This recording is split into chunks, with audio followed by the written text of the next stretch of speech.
and welcome to another episode of Power On Podcast. I am one of your hosts, Taylor, and with me, as always, is the dashing, the dazzling, the delightful Sushi. How you doing, Sushi? Oh, pretty good. That's pretty awesome of you. Thank you. I tried. I'm doing well. I'm really excited today. We've got a nice guest lined up for us here. Yeah, you ruined it. I was going to save the surprise. I apologize. Jesus. That is the guest, Jesus. We have Jesus in the house. Oh. That aside, unfortunately, Greg could not make it. His internet is being wonky, funky, and not like Funky Town funky, but just funky. So, unfortunately, he could not join us, but we do hope that he can remedy his internet in a timely manner.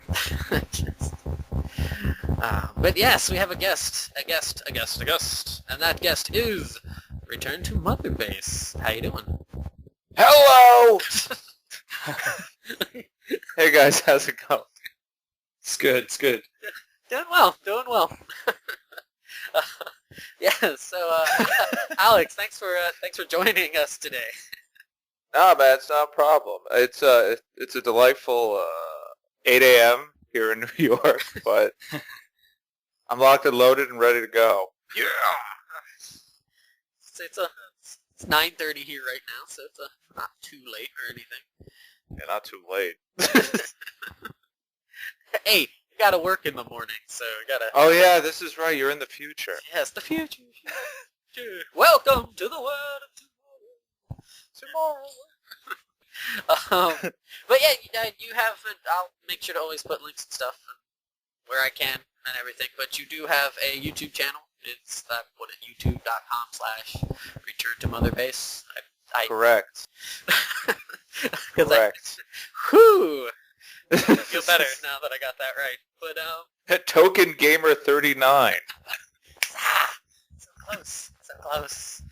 But you have a few different kind of videos.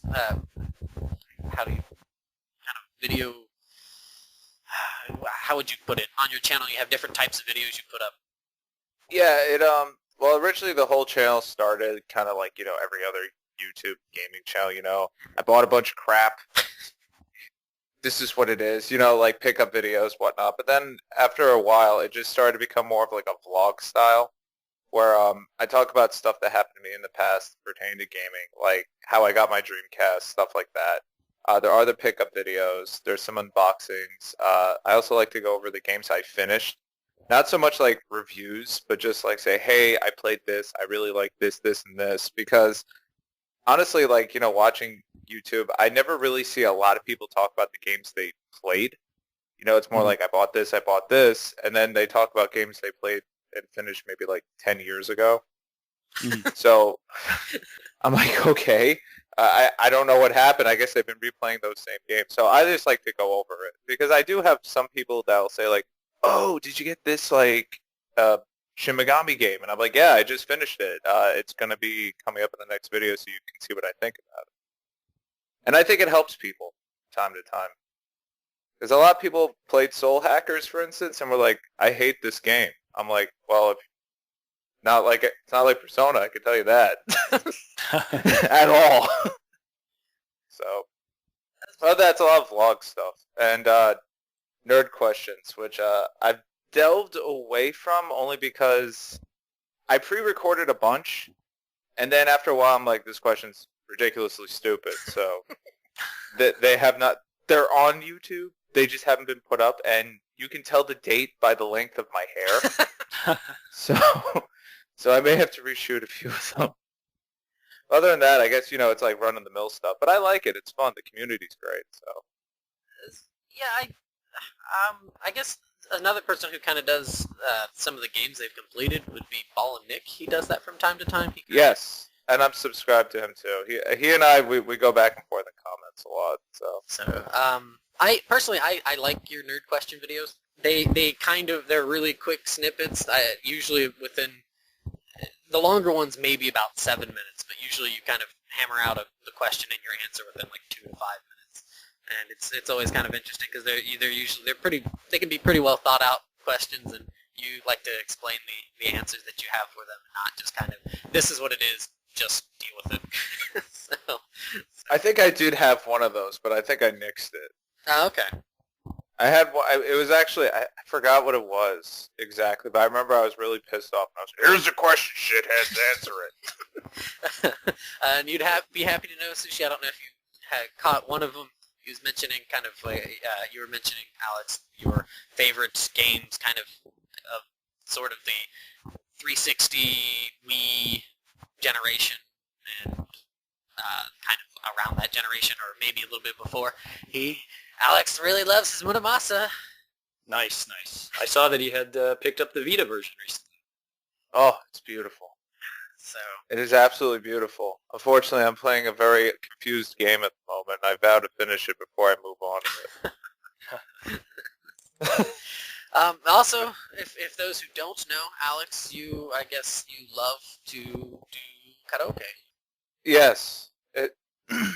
Yes, in real life and in Yakuza.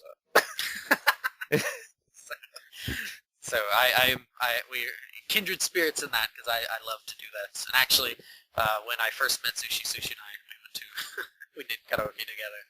So There's actually a lot. I mean, it's New York. I guess people say it's a cultural melting pot, but there's a huge Korean community downtown. There's like at least 50 bars specializing in that. Like literally, like in office buildings. It's absolutely ridiculous. And each one has different playlists and everything. So it's more like, am I in the mood for pop? Or am I in the mood for liquor? Or am I in the mood for this? Like, it's just, it's absolutely ridiculous. And they're all packed all the time. There's public, There's private. It's great. Well, come here and you can see that everywhere. right. Yeah, I was going to say, for you, it's like an everyday thing. Yeah, they're everywhere.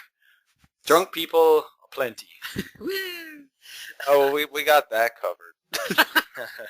That's for sure. All right. Well, yeah. So definitely, thank you. It's a pleasure to finally have a guest on again, and it's Thank you for having me. so.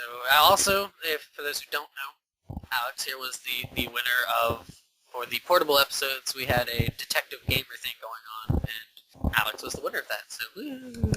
Yay. The candy's gone, by the way. That's all right. Hope it was delicious. Actually, what was really funny is when I initially got the box afterwards, I laid everything out on my my dining room table, and my girlfriend sitting next to me, she's like, "What's that?" I'm like, "Oh, try it." But she loved the chips. The calorie mate, I laughed at like afterwards because after shooting the video, I was like, "Oh, I shouldn't eat this." What? Calorie Mate's delicious.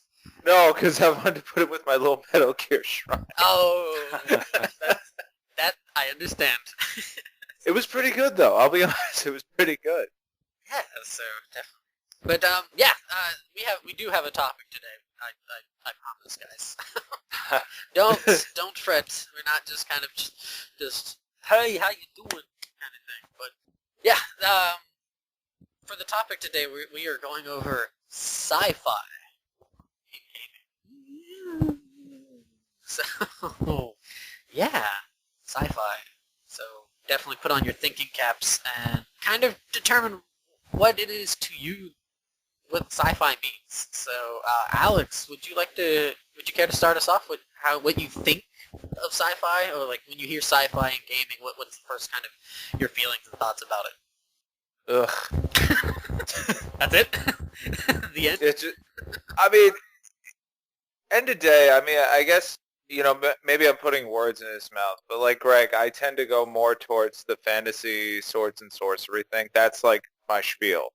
When it comes to sci-fi, it's a very hit or miss thing with me, and most of the time it's a miss. It's just, I think it's just there's too many liberties that can go on in sci-fi. It's like, I'll use Final Fantasy 13 2 as an example, because I'm playing it right now. What's that? There's something that doesn't make sense in the plot? It's a paradox of time. It's like, I'm like, all right, I get it, but when you use that same like sci-fi related paradox of time travel thing over and over again, it's like you're trying to compensate for something. It to me, it really feels like they got the Kingdom Hearts team to write this game because it makes absolutely no damn sense. It's fun, I'll say that much, but I'd say like the one game that really, I guess, opened to me to sci-fi in general would be Star Ocean Second Story, because that started as a sci-fi game and then it kind of went into the fantasy with Claude getting transported to the other planet.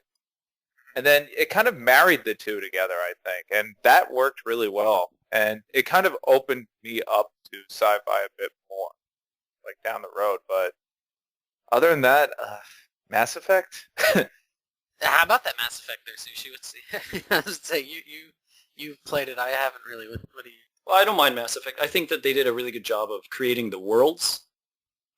They have some really cool characters. Really, it's one of the better sci-fi franchises, I think, for gaming.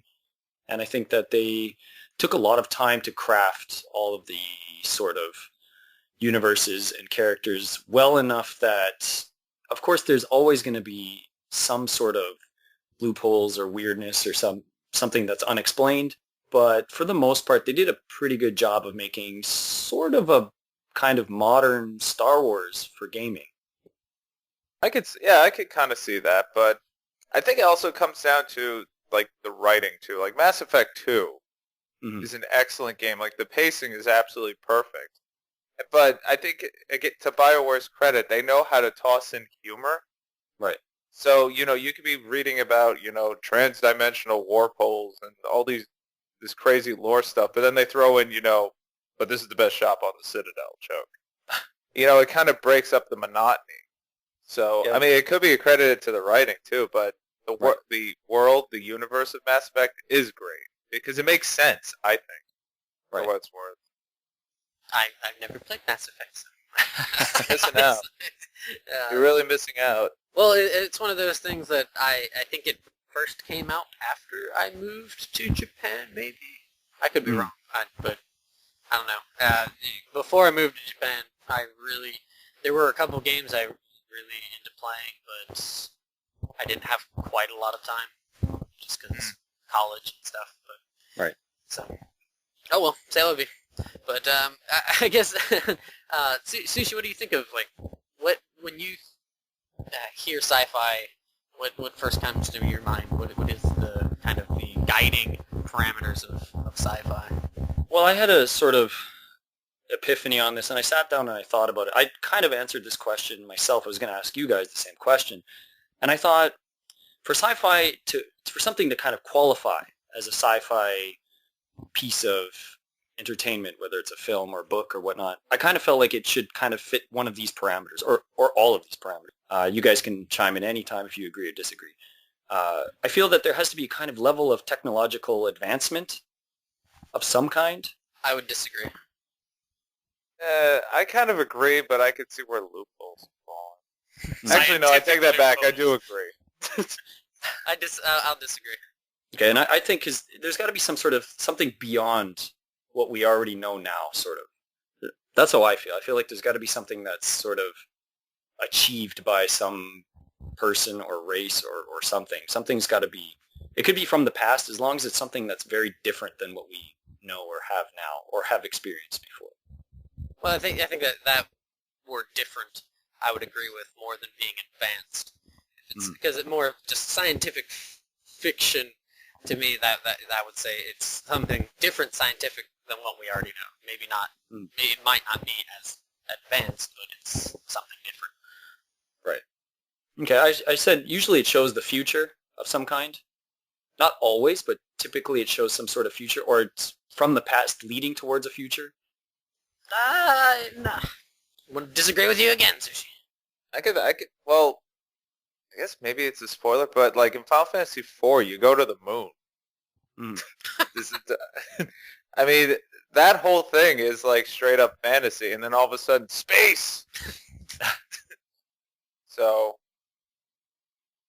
I don't know how to explain that one, but that's where I get like kind of bent out shape with sci-fi. I'm just like, you have to throw in space. Right. It's always space. I don't know. Yeah, it's been the final frontier for 30 years now? It's enough. Done with it. Stupid space. Yeah, move on to the next, please. Let's go to the ocean next time. Pacific Rim. That movie looks ridiculous. And awesome. Ridiculously awesome. Oh, goodness. I kind of feel that also sci-fi usually has a sort of shift in the status quo. Like as in, this could be with the technology, right? Like something happens that really changes the world or changes this character's outlook. I can see that, yeah, it being kind of more of a different perspective of something that we are kind of set in now. Mm. Because Like a very massive shift, right? We're not just talking about like one guy does something and then it leads to a chain of events. We're talking about like one massive event that changes everything. Oh, okay. I was going to ask you to clarify that. That makes sense. Yeah, I could agree with that one, definitely. I guess, and finally, and this is to allude to what you already said, Alex, I think sci-fi has to have plot holes to fill. Or sometimes too many. Well, sometimes there's too many, but I think there has to be something there to fill in. Like, whether that means they need to build a sequel, or there has to be something left to your imagination. I think that kind of makes it reflective kind of how we are in present day. There are things we don't know, so there are these gaps of knowledge we don't know. So, Of course, there should be some sort of gaps of knowledge for those kind of societies there, and I think that helps reflect, and at least in some ways, it allows the mind to kind of speculate what the possible elements of why there are these loopholes and kind of come up with their own. In that realm, the scientific reasonings as to why X, Y, Z are the way they are. Right. So basically just like leaving it to the imagination, kind of like how some movies have open-ended endings. Like Inception. I think to a point, though. Yeah, to a point, right? Like, they can't be... There's, as you said, there's sometimes where you're just like, okay, that's just so stupid. Like, why would they leave that so gapingly wide open? There's got to be sort of at least a narrow point where it fixes on to going this direction, and then it's kind of like they don't tell you what happens on purpose. And not later, like the director is like, well, you can tell when they're making a half-assed excuse to cover up a piece of story that they just didn't fill in. Or got taken out. Right. Due to time paradox. Time's a tricky thing to deal with. It is. Like, time travel stories are difficult to do, in my opinion. They're extremely hit or miss. Yeah, it depends on how you, I guess, kind of go about navigating through time travel. Because I can think of a couple games where time travel's actually done pretty well. Right. But does that include Chrono Trigger? One of them does. There's a... Yeah, see? It always includes Chrono Trigger. Always. Well, every single list. If anything, at least it wasn't the first one that came up when I was making a list for the time travel kind of things. Radiant Historia did. So. What do you mean? Yeah. Both of you. Anywho, I'm going to talk now and tell you No, you're not. I find sci-fi Time awesome. paradox. This is a time paradox. The podcast is ending. Wiped from existence. I'll have to edit Taylor's part in later. Just every time I'm talking, just repeat time paradox, time paradox. And then I'll put you at the end of the show, so you'll be just you talking for the last 30 minutes. And there's nobody there. Where He's am at the I? edge of time with that old man. But I guess for me, sci-fi is kind of, to an extent, if it done well, is kind of rationally coming up with different possible like worlds or futures, or at least settings. It can be the future, it can be the past that kind of goes against what we have in our archaeological data, what we've found. You can. It doesn't have to, but a very common trope to have in sci-fi is, aliens or androids or robots. Right. I would also, to an extent, put in things like the paranormal, because if anything, you could go which I know makes some people cringe, but you could go the Star Wars route and whatever those little, whatever the hell the Force is caused by. I don't know. I don't like Star Wars. Mitochondria. Yeah. Midichlorians or something. Midichlorians. Mitochondria. Which is the same thing that made Parasite Eve a thing, which is the same thing. Right. So, basically... Parasite Eve begat Star Wars. Which begat onto them Resident Evil 6. um, and you pointed this out as well, Sushi, that there has to be some sort of like new or a different kind of like social system in place. Like even if it's a dystopia or a post-apocalyptic, in some regard that it could be seen as science fiction. And I guess something to kind of keep it divorced from fantasy is that these kind of thought about or these speculated elements are to a degree at least possible, barring time paradoxes. But at least possible in some sort of laws of nature. I mean, of course, video games are going to kind of suspend that, but for sci-fi, you really have to have a what is it? You have to have a suspension of belief. Is it suspension of disbelief? What is that? Yeah, no, I agree. So you have to have that, as well as a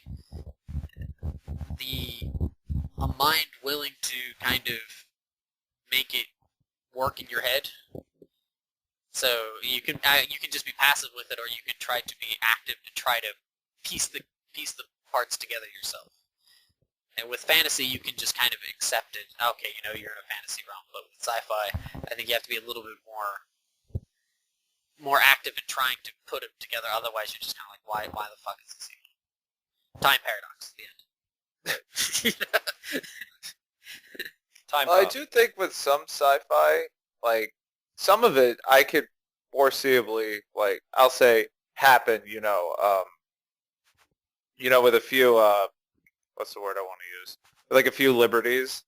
Like I'll say, like Fallout 3, which is one of my favorite games, which is a post-apocalyptic future. If there was, in fact, heaven forbid, global nuclear catastrophe, the wasteland could be a thing. And of course, like you said, a society will evolve from that. And in the case of, Bethesda and their infinite wisdom, everything has to be factions. And, you have Rangers, and then you have, like, the Republic of California and everything. It's kind of unbelievable.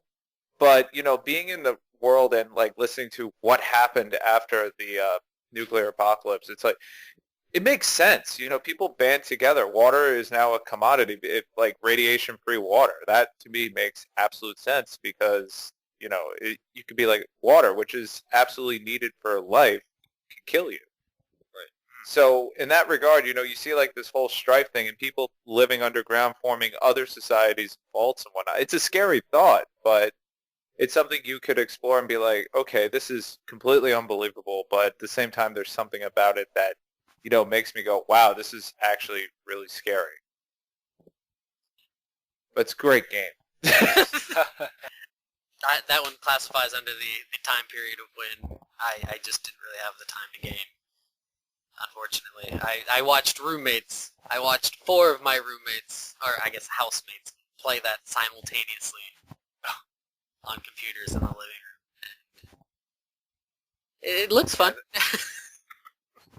Like you see, it's a Bethesda game. It's like, to me, it's like with their games, you have to play them 6 months after they come out because they have to fix all the stuff that they forgot to put in. But I always buy them day one because I'm stupid and I like them. But it's an interesting. I wouldn't recommend New Vegas, but any of the older Fallouts or Fallout 3, if you ever do find the time, just at least check them out because it's realistic, but in a sci-fi realm, and it touches on all the points that Sushi said. A sci-fi game in this case would need to qualify as sci-fi, I think. And there's robots. What's the one? There's the. Is it Shadowrun? Is that? Shadowrun. Yes. Yeah, I remember playing that as a kid, and really enjoying that the Super Nintendo version. But when it comes to the post-apocalyptic games, outside of Shadowrun and what little bit of time I did play that, I've only really played the Metal Max or the Metal. I didn't play Metal Saga, but the Metal Max games, and those are kind of very woo. Welcome to New York. They like their Metal Max. Yeah, party it down. But yeah, that's not really. When it comes to that sort of aspect of sci-fi, I'm not delved in it too much when it comes to gaming. I guess I don't know. That shit's depressing. I mean, if it comes down to it, if 60 to 70% of the population of Earth dies, I'm putting my chips on being in the 60 to 70%. So I'm not so keen on being around when I'm having to search through a leather boot to see if there's like some water, or a rat. I'd much. It's like, wow. Yeah. It's like, wow, they don't have water. That sucks. As I sit here drinking Evian. It's like, that really sucks. Yes, delicious water here. no, but I mean, as unbelievable as it is, you could be like, oh wow, the world of this game is excellent, but on a much deeper level, you could be basically just saying to yourself, for what it's worth, wow, I am really lucky that this is not a thing. Right. So I don't know. I mean, it's maybe I overthink things too much, but sometimes with like games like that, it puts things in perspective for myself. It's like, okay, we bitch and moan, but it could be this. Well, and I guess that's part of the responsibility of sci-fi is to present these other possibilities and how lucky or unfortunate we are not to be in that society. Usually, how lucky we are not to be in that society. Right. But no, that's a good observation to make about it there.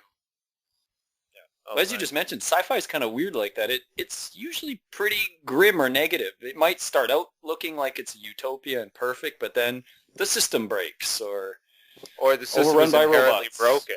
Right. Overrun by some sort of aliens or something. It's never a very positive outlook. But then there are some sci-fi games, for instance, they just use sci-fi as a setting, as an excuse just to go kill stuff, like Binary Domain, which is an excellent awesome. game. It's an excellent game. I absolutely love it. And Vanquish. Yeah, Vanquish is great too. But you see, that's another example. It's like, it's just a good time. We got Platinum Games, we got the Yakuza guys there. And it's just like, there's some bad robots over there. Here's a gun. Take care of that crap. Okay. Here's an exoskeleton suit. Do damage. Binary Domain's fun. Yeah, they're just good, stupid, fun kind of games. What's another one? It's like I guess you could count Contra. Yeah, Contra's sort of sci-fi. I mean, it's Spreadshot, baby. Yeah. No, not the spread shot. I meant like the blatant ripoff of Ripley's Aliens. Some of the bosses. Some of them. Yeah. Ridley. Sorry, Ridley Scott. Ripley. I'm thinking Ripley. Metroid. Wait, Hey. believe it or not. Believe it or not, we stole this from the Batman set from the Adam West show. I guess one, because you guys mentioned shooters, unfortunately I have not played either of those, but one that I have played is the Bioshock series. Now, I would put this into science fiction, because to me it falls under the category of being, I mean, hell, you have floating isles in Bioshock Infinite, and you have a city under the sea in Bioshock. That's a little unrealistic, unless people aren't telling us things. You see, I kind of give Bioshock... I only played the first one. I absolutely loved it. It was probably one of the most immersive things I've ever played. But it's like sci-fi steampunk, Okay. I guess, because it has like that whole 1940s, 1950s, like, hey, son, drink a beer and Right. everything will be okay outlook. Right. And then you can shoot lightning from your hand. It has that marriage, but it's like it doesn't make sense, but it does. And that's something I actually had in the back of my mind, but I didn't know how to classify it. Yeah. Like, is it steampunk sci-fi? I couldn't really tell. Well, I guess with how I feel about sci-fi, I would throw the steampunk genre into science fiction, because it's kind of a different corridor of science that doesn't pan out with what we live with today. So you have all that steam technology, and then you're kind of putting it to how it would have possibly been in what was that, 60s? Is that when the game takes place? Like 62? Something like that, yeah. So and that sort of thing. If you really liked Bioshock, I would highly recommend trying to get and play through Infinite, because that's really enjoyable, and it's just really good. It's just as enjoyable as the original Bioshock, I thought. What about the second one? I know it was a different team. Did you play that one at all? I did not play that one. I was told to just skip it. So, Oh, okay. So I didn't hear, but I didn't hear very good things about it. But Infinite kind of has, instead of being underwater, you're in the sky, and so you're having to go through the sky, and you have lots of acrobatic things you can do with sky hooks and bang bang boom sticks. You said Skyhook, and I thought of Skynet. Oh no, Not quite. that's a bad sci-fi. Yeah. Good old Skynets. Bad future. Naughty future. But I don't know. Like, have you played any of those games, Sushi? I have not. I mean, I know a little bit about them. They have really interesting presentation to them, but I don't know anything about them essentially. Okay. Well, with the first one, you do have that steampunk kind of motif running through it. Mhm. I don't know quite how to phrase Infinite. Infinite it's early 1900s. So like Victorian punk. Victorian. But I mean, they have things in there like robotics and stuff that, of course, could not exist at the time. I mean, once again, bring a floating city in the sky. But there's also some other elements of science fiction that are brought in. I'm not going to say what, just because that would kind of spoil things. But if you don't like when you hear science fiction, a lot of people's minds instantly turn to space. If you don't like that, if you want the ocean, if you want something other than space, definitely go for something like this, because I think instead of looking out towards the stars, it's kind of looking in towards us and kind of exploring ourselves as people in society. Because I do agree, I think sometimes they just use the space thing to kind of hook in, like Star Ocean to an extent. It has that, because you'll have very briefly, here's your super awesome light gun, and it only works for like a couple shots. Fuck you. But the batteries are dying. But the batteries are dying. Good job, Claude. Way to bring an extra set, asshole. Back to That's the worth sword. about 80 points. So, but yeah. So it's science fiction definitely can be really scatterbrained at times with how it's kind of presented. Mm. Sometimes that works really well, though. Most definitely. Because it keeps you really curious, right? You want to know more. You want to build more into that world. Right. Personally, I mean, for me, Xenogears does that. I know a lot of people don't like Xenogears. I do, goddammit. And yeah, sure, it totally rips from other science fiction stories from before, but you know what? I like those too. See, you know what my problem with Xenogears is? And it's not really a problem, so don't jump yet. Rah! I don't get out the pitchfork. I'm not a big fan of giant robots. I never have been. I like the sound effects, you know, the sound and all that. I like that. Nice. That's really good. Like, when I hear that, I'm like, ooh. Like, you know, it's like one of those things, like when you hear that screaming eagle in the background, you know, in like, I can't even think of any games, but when you hear it, you'll be like, oh, that's what he was talking about. Hearing that, you know, you stop what you're doing, you're like, oh shit, what's going on? But with giant robots, like, to me, like, that game, I think the robots ruined it. Not ruined it, like, overall, but I felt like they were just kind of there, like, for actual battle. Like, to me, that was, like, the most unenjoyable part. It was still great, but I think it was because I was reading all this philosophy in school at the time, so it made so much sense in terms of the plot. Right. So I was like, wow, I'm, like, studying, but I'm enjoying it. So that was the best part about Xenogears for me. Even the second disc, which is arguably much weaker than the first disc, but that was like the best part for me. It was just like all these different philosophies married into this world. And then the robots to me were just kind of there. Same thing with like Xenoblade with the Titans. I was just like, okay, they're just kind of here, but at the end of the day, it's really about two different societies, I guess you could say, you know, being vague. You touch on something there.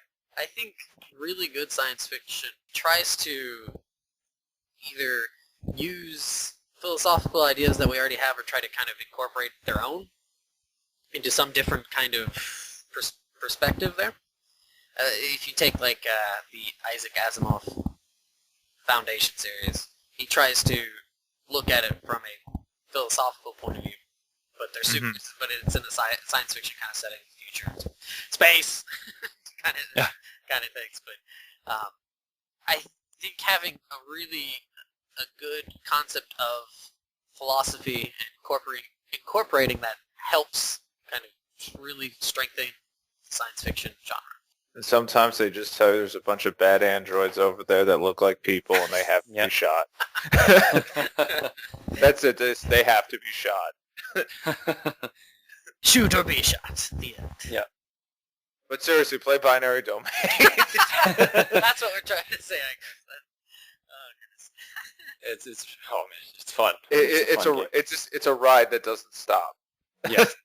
It's a collision course. What was it? When I initially played it, it made me think of Blade Runner. Initially, it made me think of that, and then it made me think of Deus Ex.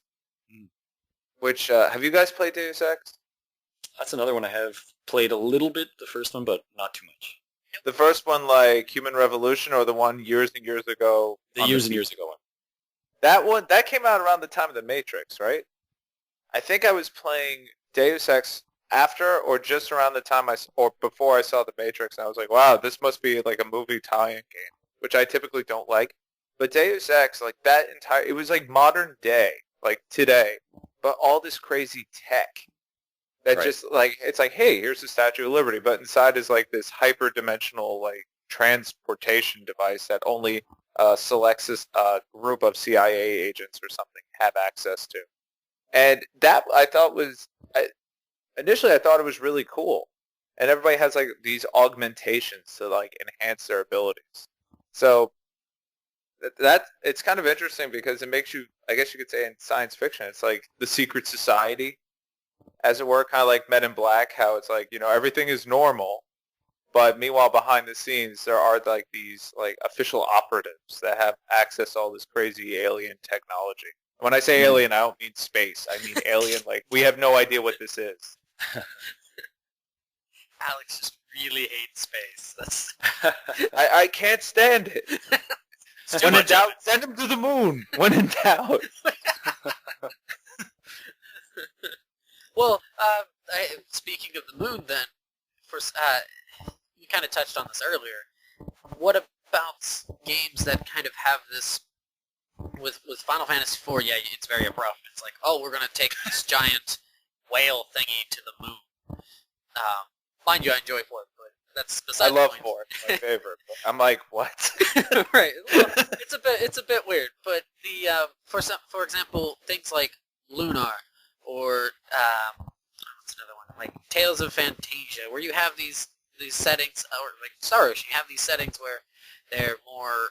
Actually, a really big one, Phantasy Star, where you have these fantastical settings, yet they incorporate these science fiction points. Like for me, Lunar kind of has it a little bit because you're where you're at. I mean, the grindery. A little. Yeah, very little. It's very little. It's a little, but it in a way. I mean, the second game a little more so. Right. Yeah. The second game a lot more, I think. I mean, the first game, you have the grindery. And you have all that wackiness at the end. Yeah, because I mean, Vane is a floating city, but they say it's magic. So. Well, I mean that kind of comes into your. But the second one has the moon. Moon. Right. I mean, that's what I was more so getting to. That was where the connection came. You're on the fucking moon. I mean, if you don't know that already, I'm sorry, but I give up. I give up. You're on the moon. I mean, that itself. Like I like that. That's with you have that pinnacle, but it's not a post-apocalyptic. It's kind of they've brought themselves out of it. They're kind of doing the going through the cycles of time again with Phantasy Star. I mean, you have in one of the game in the first game, you're going to internet, you're doing interplanetary travel, but then by game 4, you're really, really trying. You're having a hard time getting from planet to planet. Alice she didn't have any of she's just like, I'm just gonna hitch on the fucking ride. Fuck all y'all. Just gonna. See, I never played a Phantasy Star. What Any is of them. wrong with you? Play You see, forward. you see, Play now it's my forward. turn to get yelled at. Play forward. No, I see. I'm a chronological guy. If there's like 5 in an entry, I have to play them in the right order. Then you can play 1, 2, 4. No. For example, like I had a friend who was like, "Oh, I want to get into Metal Gear." I'm like, "Okay, well, I hope to God you can write yourself a flowchart because this plot makes absolutely no sense." He was like, "So which one should I start with?" I'm like, "Well, if you want to start the story from the beginning, you're gonna have to play this one, this one, this one, this one, this one," and I'm going across all these different platforms. He's like, "How about by year?" I'm like, "Then you have to find yourself an MSX." He's like, I'll read the wiki. I'll read the wiki. Thank you." Read the wiki, came back. What the hell is this? I'm like, that's Metal Gear. That is sci-fi. And Ghost Babel, he was like, what's this Ghost Babel? Oh, no, that's an alternate timeline. Don't worry about that. He's like, oh my god. Well, I mean, it happens when it's a super popular franchise, and you know damn well he didn't have anything written after 2. Yeah.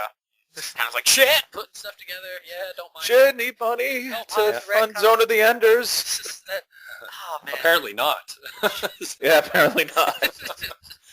Oh, that's that. But Phantasy Star, I never played any of them, online or otherwise.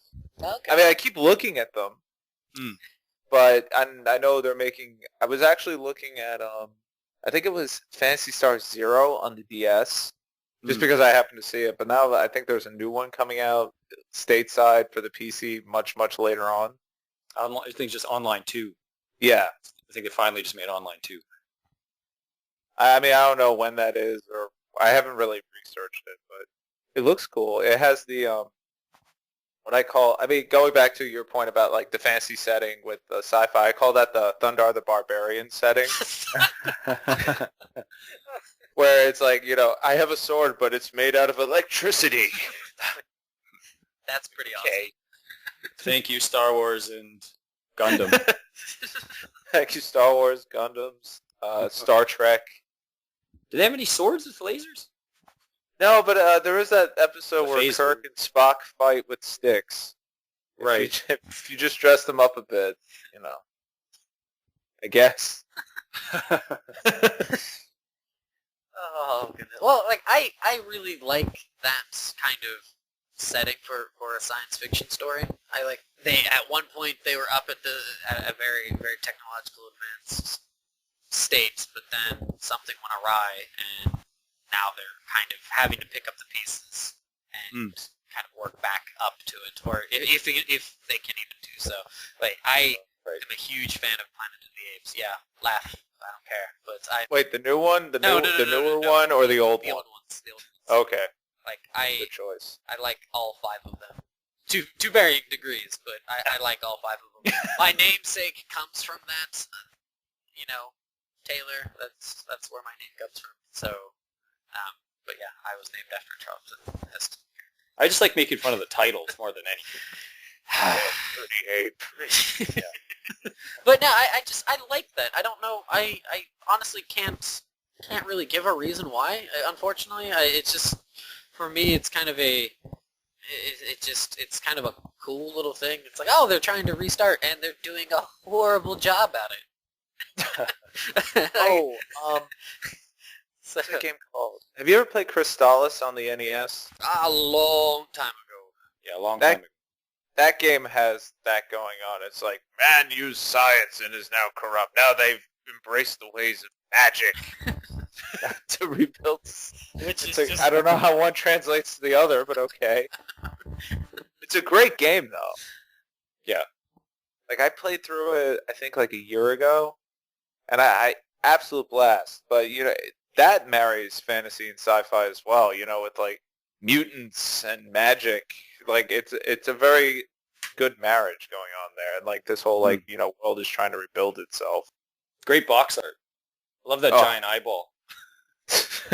Tacky. Well, it's not as tacky as the box art for Elemental Master stateside, but oof. That's an oof. An interesting game. I kind of am going to guess maybe you've played this, Alex. I don't even know if you know this game, Taylor. Phantom Dust. Phantom Dust. This is an old Xbox game, just from the original Xbox. It was directed and produced by the guy who originally made Panzer Dragoon.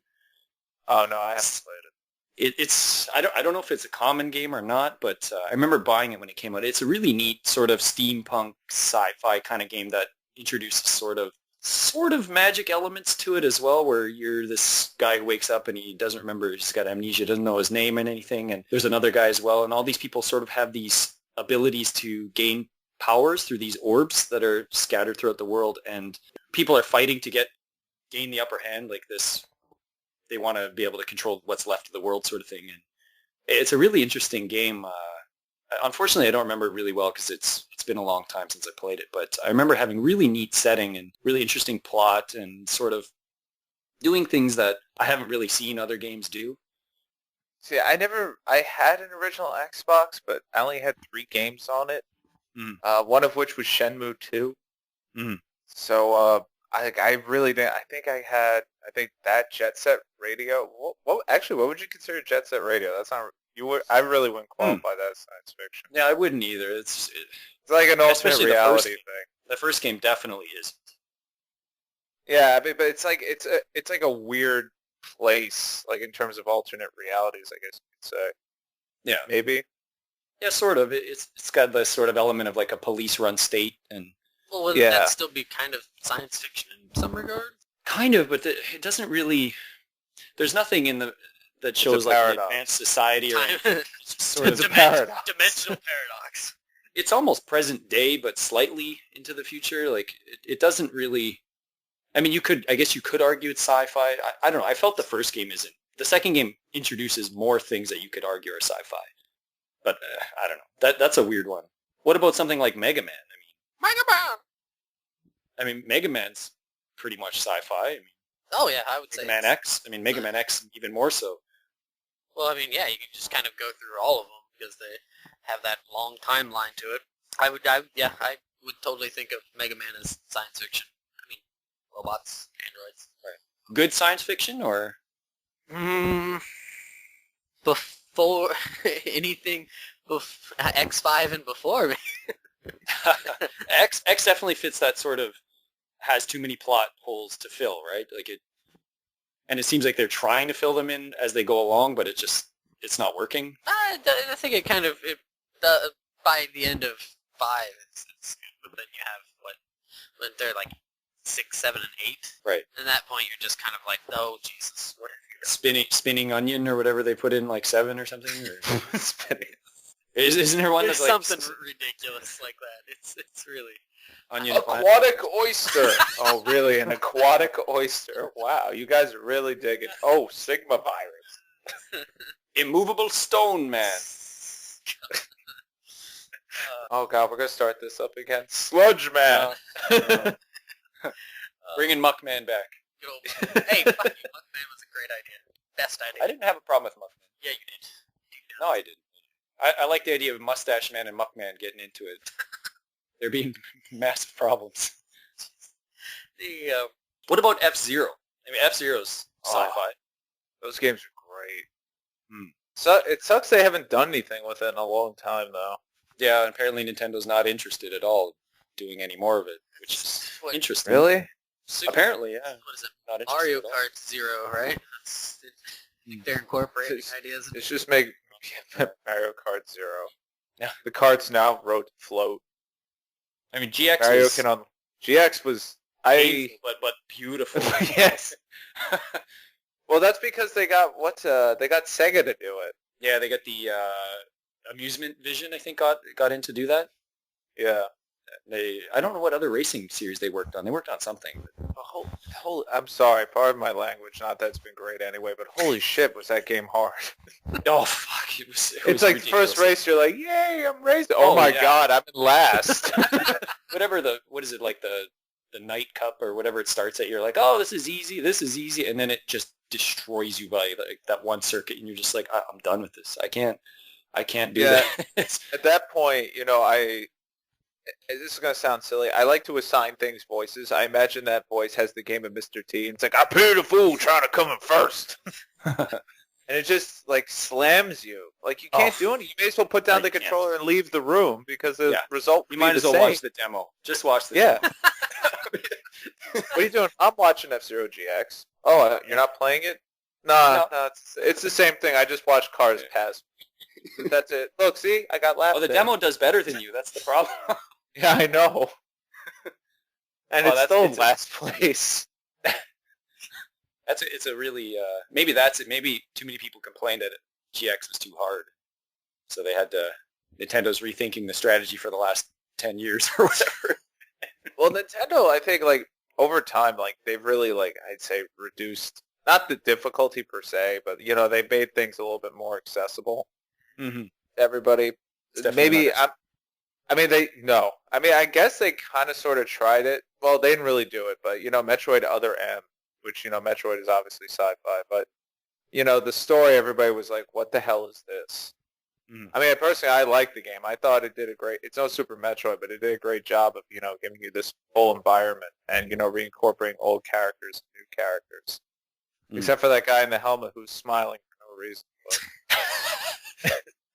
It's like, all my friends just got shot. It's like, what's wrong with you? I've just moved up in command. All right. I got a promotion by default. But I think it's like with words in English language default. But I think that's the same thing with like Metroid. Like, I don't know if they know what to do with that one either. I mean, I don't think they can really get away with another Prime game per se. And after Other M, they're probably scared. Yeah. They should just make another Other M and it actually be Mario in the Metroid setting. No, well, it is the year of Luigi, so it'll probably be Other L. Oh no, Other L. Is that going to be Waluigi? Another WL? I don't know. God. And that is the magic of sci-fi. You can just throw anything you want together. You stepped through a time portal and he went to another dimension. Hey, look, it's Krang. Oh.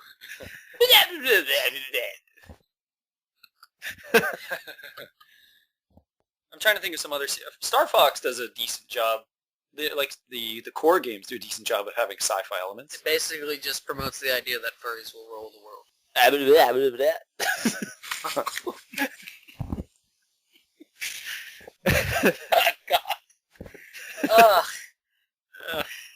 I love Star Fox 64. That's a good one. The first Star Fox I really like, but Star Fox 64, I think they nailed it perfectly. Mm-hmm. I'm not going to talk about Assault and those weird ones, but yeah. But it's just like they gave I think it was just the sheer variety of everything, and you know there's some fourth wall breaking in there too, if you think about it. What I like about Nintendo, even with like a lot of their IPs, is they know how ridiculous some of this stuff is, and they're willing to make fun of it. Like what was the robot? His name was what, Rob64, or something like that. Yeah, something. It was like Rob Ultra 60. I don't know, some such thing. But it was just like I was just like, I see what you did there, Nintendo. No, what was great about Star Fox was that video that Nintendo put out, VHS tape that was like 10 minutes long or something. Oh, I remember those. I remember I got the Donkey Kong Country one. I was so excited. Then I actually played it and realized I hate Donkey Kong. I like the first Donkey Kong Country. After that, cut off. I like 2. But what other sci-fi has Nintendo done? They haven't really done that much. Now that I think. Star Tropics has got a bit of that. Yeah, kind of. That's another franchise they've really just shit on, and I mean that hasn't even been brought back since the NES. It has 2 entries though. I mean, honestly, I love Star Tropics with shitty jumping and everything. Oh god, the second game is much better. Yeah, the second game is. I never beat the second game though. Mm-hmm. The second game was really hard. They were both really well. They were both really hard. Yeah. What else have they done? See, I can't even I know they've done the fantasy, the Marios, weird things like paint. I can't Pokemon maybe. technically. It's not every day you can just like walk into a place, put something in like a test tube and go, hey, look, he feels better now. And or just even capturing them. I mean, Yeah, that too. I mean, I think Sega did a better job with Sci-Fi though. Like if you think about like a lot of the old Genesis games, like there's a lot of robot android mutants going on. E-SWAT. Yeah. That game sucks. It does suck. When I got Alien the Storm? Jets- Oh god, that game is worse. What was it? Then there was of course Mutant League Football, but that was EA. But that game is great. Yeah, that's really good. But no, like I remember like when I got the Ultimate Genesis Collection on the 360, I was looking at the list of games. I'm like, I haven't played some of these. I'm like, ooh, E-SWAT. And I was like, oh god, You're in for some horrible. trouble. It's like, why is this that on the damn best? helicopter early on? You're just like, dog. Oh gee. Like, why is this on the best of? Because it makes the other games that much better. Like you I don't could have know, yeah. had this on. right, they could have had Landstalker, but E-SWAT was just calling to them. So. But it did give you Dynamite Heady. Yeah, They could have given that Ronald McDonald game, but I imagine McDonald's would have Kids wanted or it. whatever it was. Yeah. Wasn't there one featuring Grimace? Oh, that guy. They should have put all the What is Pico he? I'm games sorry. on. What is he? Is he an alien? Is he from space? Oh, when I was younger, this is no joke, I thought it was some sort of mutant Peep. Because I hated Peep so much, and it kind of. I love Peeps. What's wrong with you? I can't stand Peeps. They're the food of the gods. Well, I guess I'm not godly enough. Like I always, like when I was a kid, I always for some reason thought that Grimace was a mutant Peep, and why he was purple instead of yellow like the normal colors. Like he's the Easter version, I guess. But yeah, I don't know what Grimace is, but in my mind as a toddler, he was a mutant Peep. See, I always would have thought like he was the purple gumdrops that nobody ate. Oh. 'Cause those things taste like shit. Ugh, Grimace. But no, but you know what? I just realized we haven't actually talked about like shooters, like shmups and whatnot. Yeah, The well, that's Gradients. a huge area. Yeah, Yeah, Gradius, Life Force. of course. Thunder Force is a good one. What's another? Ikaruga, Radiant Silver. Ikaruga is freaking difficult. I mean, with the cave, basically everything Cave has ever done. Right. But I mean, I love that genre personally. That's one of my favorites, especially when it's like you just want to play something, you don't want to think. I mean, they have plots, and you know, they don't make. Do they any though? sense. Do they really have plots? Save the Earth again. It's like, oh my god, giant insects are invading, and only this one ship can stop them. We've known about this for 10 years, but we didn't bother making a second one. Things got And you're the only person who can fly it, so don't get sick. No No vacation. pressure. No pressure. No pressure. No nothing. No. Go for it. Here. R-Type. Hard time. Axley. Actually, that's a good one. That's a really good Raiden. Yeah, that's the thing. Like with shooters, one. Well, Raiden started as like just like a regular shooter, then kind of turned to space. Right. Or something. Ooh, I always liked Gunak on the NES. I like that one. Gonna. It's an old one. It's not really popular. I mean, the TurboGrafx 16 had a Oh, okay. huge library. It had blazing lasers. There's Aero Blasters. There's a whole bunch on Forget Xevious. Glade Lancer. there. CBS. Yeah. Glade Lancer on the Genesis is a really good one. Hellfire. the relation That- I to mean, this- Crossfire. Crossfire! I don't think so. I don't think If so. only. Should have been. But If only. Oh, you know what is a good one? Robo Assault on the Sega CD. Mm. It's a side scroller, and basically as you get power ups, it's kind of like that Metal Mania, whatever it is, where as you get power ups, you can gradually become like a Gundam. And of course, once you get all the parts, it makes that noise, and then your attack power goes up and everything. And you're like, oh my god! Then you get shot, you lose it all. Of course. and you get depressed. But yeah, no, but I guess shooters, I mean, they do delve in sci-fi, but you know, they don't really use it. They just say like, here's the setting so we can explain these crazy enemies. Right, they Right. use it just as a way to kind of see all this nice shiny stuff. Go! Just justify the theme. Right. To Yeah, it's justify like, crazy. I think, you know, sometimes they even give you like a little plot, like, you know, in the year 19XX. And I'm like, well, I hate to break it to you, but this never happened. It's kind of like Terminator 2, and like in 1997, I remember watching Terminator 2 like 2 days after that, and being so angry that the world didn't end. No, or you saw it before, and you're like, oh my god, oh my god. It's gonna happen in 24 hours. For 5 years, you're just, you're OMG, OMG, OMG. Meanwhile, you're like in the 5th grade. Yeah, it can be laughably bad how they use sci-fi, especially with timing things like that. Right.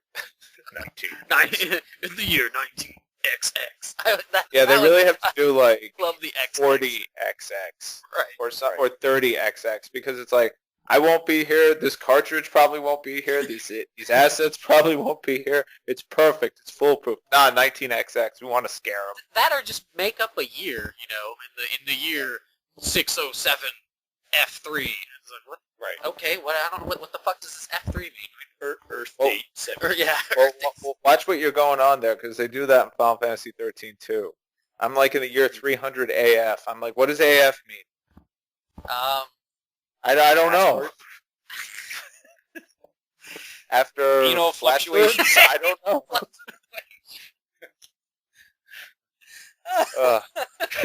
Abysmal future. Abysmal Future X. Well, I mean, I don't mind when they. Obviously, you don't want to use something that just sounds like it came out of my ass, like just that. And it sounds like with 13-2, they did just that. So, I mean, like, The game has a case of mistaken identity. It's fun, but it tries too many things. I personally think, even with sci-fi, it's like there's time travel, there's technology, there's crazy life forms, there's floating planets, there's 8 moons. There's just too much stuff. that's a lot of moons. Well, Final Fantasy 4 had what, 2, 3? I don't remember. I'm basing it off of you know, when they give you like the whole synopsis at the beginning. You know, Cecil and Kate then left the castle. Blah blah. I thought there was only one, but I never played the after years, so I don't. I see. I don't remember. I haven't played it about a year because I replay it like every so often to the point where it's just I don't even like I play it and I just don't even pay attention to it. It's good to be at that point, because when you first play that game, it's pretty brutal. It's like, Well, you here's, get to the here's first feat. Cecil, and then everybody else, meat shield, protect Rosa because she needs to go, Kane, you jump, and everybody else who comes and goes, just lay there, because you're worthless. You get Oh, one actually, shot. what about Final Fantasy 6? I mean, I know that's still technically steampunk, but Magitech. What would you consider that? Like technology that's fueled by magic? Well, to me, I think of magic as unexplained scientific achievement. I mean, if you take It's a some, very good definition, actually. well, I mean, if you take somebody and show them, or if you go back 10 years and show somebody, or 10, 15 years ago, and show somebody an iPhone or an iPad, you Show would it to you the you would be barbarian. burned at the stake for one thing, probably. What sorcery is this? What's all This man is talking through this looking glass, yet he does not hear. But I mean, but you would get people. It would be something that would be really, really just blow people's minds, kind of thing. And for me, that's kind of what magic is when it comes to the fantasy, to an extent. For things like Final Fantasy VI, I see magic tech as kind of, there's some sort of scientific thing behind it. It's not explained, but there is some sort of explanation to it. It's just never really explored. So. Good point. I never thought of it like that. Well, when it was kind of brought up much earlier, it was about a chrono trigger and Time travel. time travel. You don't like it, do you? No, I like Chrono Trigger. It's one of my. I like. I know you like. I don't you like Cross more, don't you? Cross I really like because here's my whole relationship with Cross. When I originally played, I thought, all right, this is very strange, and I like that strangeness because, the difference therein is you're going through dimensions, Right. but I mean, ultimately same map, but it felt different. So it was like this whole like discovery thing going on. Like I didn't know what to expect through that game, and when I finished it, throughout the entire game, I'm looking for a nod to Chrono Trigger, and you eventually get it if you pay attention. But it's just something like that. It's like, okay, it's not time traveling, but it shares like an aspect of that, especially like towards the end, because Chrono Trigger has what, like 20 endings, Right. and I've seen every single one of them. Cross, I've only done I think 2 endings because at that point I was just like, I can't play this anymore because I literally pumped in over 100 hours of that trying to recruit everybody. It was annoying, but but Chrono Trigger, I think like they got it right. Like it wasn't too, I don't want to say unbelievable. It wasn't rammed down your throat. It was just kind of there. It's like, all right, here's the epoch. Have fun. Cool. And at the same time, it made it kind of like, this unexplained phenomenon too. It's like, here you are at the end of time, and there's one person there. Right. As that old guy who's sleeping at the lamppost. It's like, why is he here? You don't know. He just says, welcome to the end of time. It's like, the fuck? And then even then, like, even though you get to travel to all these different time periods, you have medieval, you have prehistoric, you have the future. And then you have these other weird periods with like these societies and these odd like alternate timelines and stuff. And it worked. It just absolutely worked. Like whoever they had do that should have done 13-2.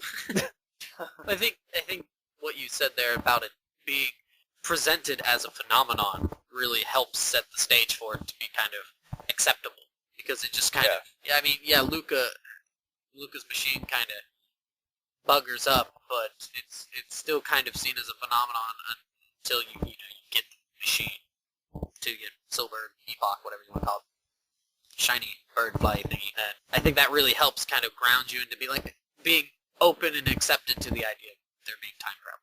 And the fact that you can see how what you do in the different time periods has an effect on the future. Right. Like with Robo and everything. You could technically rebuild things. You can technically save things.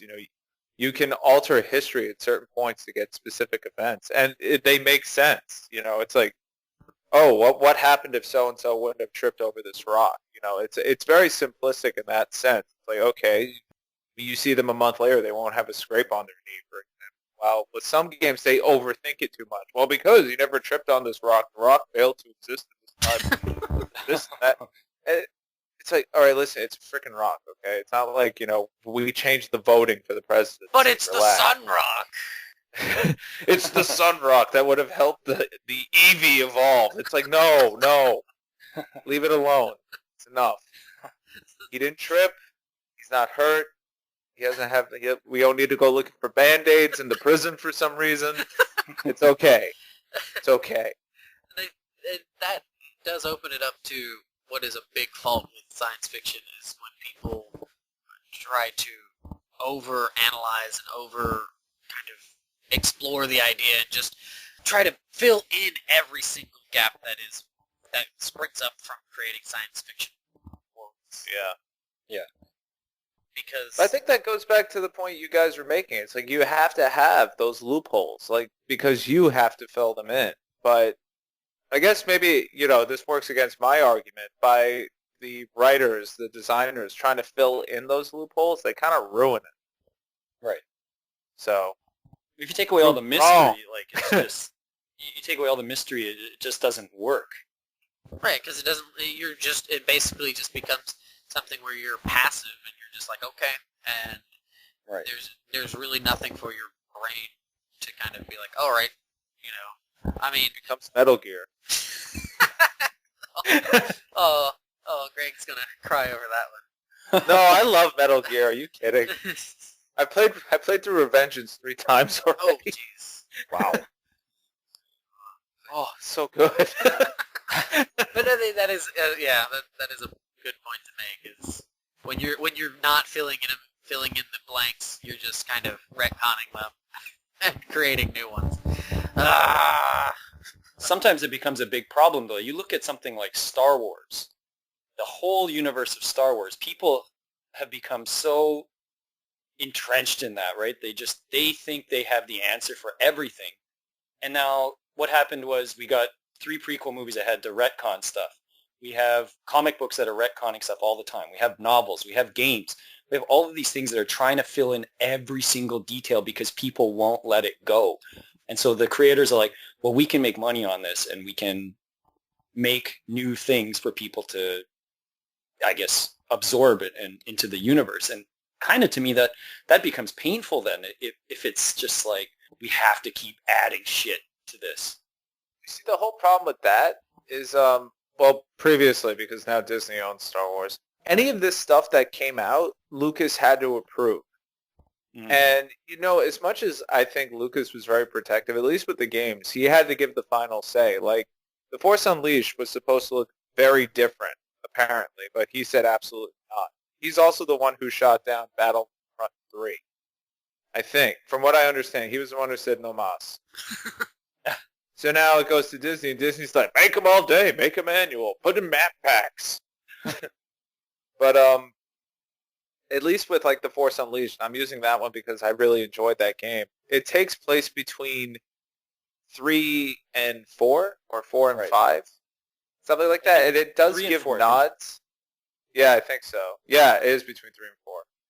But it gives nods to the movies, like through scenes and certain events and what's going on and whatnot.